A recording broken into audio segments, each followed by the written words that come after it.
Hello, Luke. Hi, Nice to have you here in Sweden. I'm very glad to be here. Okay, I have some questions for you that I have been thinking about. All right. All right. And the first question: when I read your book, I thought that, hey, this seems so simple, and I was wondering, what's the big deal about them? Well, I'm glad you said that because the games are simple, Mm-hmm. kind of like unit testing is simple. And you pick up an article or a book about unit testing as a developer and you think, oh, this is really simple. And then you start doing it and you realize there's a lot of benefits to unit testing. There's a lot of subtleties about building tests the right way because we don't want to test everything and test as code, and so we have to maintain it. And then you learn that through a little bit of practice that they have a tremendous benefit. Innovation games are the same way. They're simple to play, which makes them accessible to everyone in the community. But as you play them, you realize that they have these tremendous benefits of understanding not just what your customers' priorities are, but the reasons and the meanings behind those priorities. And I really like that, to see the interaction and the fun and the energy that comes into all these games. So, so tell me a story about something that surprised you with using an innovation game. Well, what's in the book are the basics of how to use the games.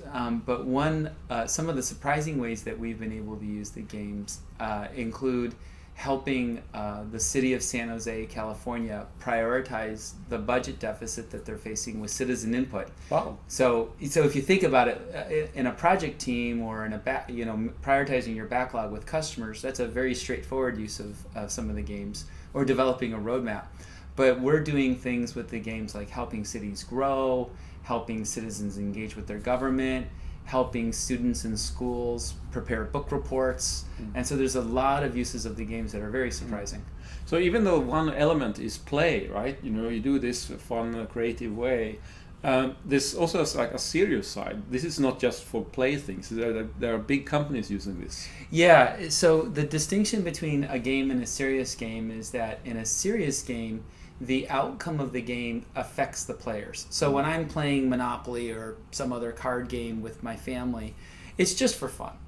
And we play, we have a good time. But when I'm playing a serious game, the outcome affects the players. So, when we're playing games for Cisco, and Cisco is testing what features should go in a next version of a product with their customers play vigorously, and it's fun, but they know that the results of the game are going to affect the next product release. So it's very important to them to play well to try and get what they want in the next release. All right, well, that's cool. I mean, that's just not just any company. Yeah, well, there's companies, just to give examples, people who have used innovation games range from, in the technology space, SAP, Cisco, Yahoo, Google. In the other spaces, there's people like Reed Elsevier or even Armstrong Flooring.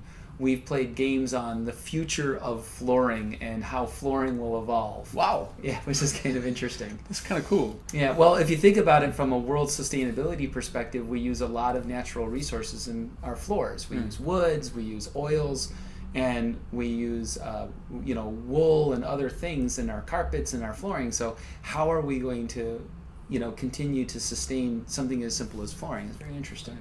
So I see a big benefit in the games is that they can help to bring the collaboration part into software development, where we traditionally might have said that there's one part where we decide what to do, another part where we do it. Right. And I see the game can help to bring the understanding of not only what should be done or why it's important for people and how they relate to that. So that, for me, I see a big benefit is that the people who build software, they build it with an understanding of why it was important, and the games can help in an easygoing way to create this understanding. That's right. And CRISP is a leader in the Agile community, and one of the values of the Agile Manifesto is the notion of customer collaboration over contract negotiation.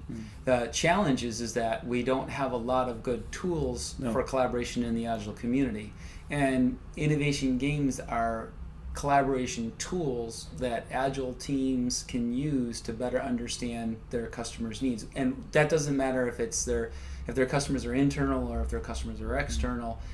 we still need tools to collaborate. Right, and then the really cool thing I liked a lot is the online version where you can work with distributed teams, which is a big hassle because many times we work distributed and it's hard to find the right tools to work and collaborate over those. So I found that really interesting. Yeah, the nice thing about the online games is that first it's the exact same rules and exact same techniques and exact same interaction model as the in-person games. So what happens is if a team learns how to use a certain game like Speedboat for process improvement in a retrospective, they can now do that same game with maybe a distributed team in another country or another city, and thereby they all have the same game that they're playing and they can all collaborate together. Yeah, I found that really cool. That it could lift the collaboration level not only for a single team but maybe over multiple teams. That's right. And that would be really awesome to see. Yeah. So tell me something else I can do with innovation games. Something else you can do with innovation games. Well, we have a new game called Nosy, Knowsy. And one of the things that you can do with Nosy is just play it with your family to better understand your children and work with your family. And kids love playing it with their grandparents to understand what their grandparents, get to know them better. Now, it's still a serious game because Nosy was originally designed for salespeople and corporations. Really? Yeah. So a salesperson making a complex sale, like a Cisco salesperson or an HP salesperson, they have to figure out the priorities of their customer. Yeah, that's quite hard. Quite hard, and it's not fun. No. So what we've turned it into is figuring out priorities and making it a game where the results of the game are stored in a global database. So imagine you're a company like HP and you've got thousands and thousands of salespeople. Right now, they're interacting with people and all that data goes away. When they play Nosy, all that data goes into a central marketing database to create a real-time snapshot of account priorities. So it's an example of a game that is fun to play when you're playing it with your family and serious to play when you're playing it at work. Yeah, that's very serious. Yeah, very serious. All right, so tell me something what you see could be important for the future. Well, one of the things that I think is really critical about the future is that the millennials who are entering the workforce now have actually played more games than watched TV for the first time ever. So they're coming into the workforce with a slightly different expectation about what work means and about the tools they'll be using at work.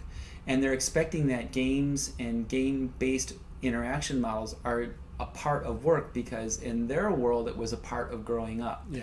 And I think that what's really critical is that we, as the leaders of the companies of today, we create an environment where the new workforce will be very comfortable working because to them, work and play are the same thing. Yeah, I think they will bring that expectation into work. Yeah. And our responsibility is to make sure that they can use that creativity. Just like they bring Facebook into work, Absolutely. right? They get in a Facebook account when they're a teenager, they have all their friends and their contacts, and it's a very blurred kind of world of work versus friendship, and they just bring that into work.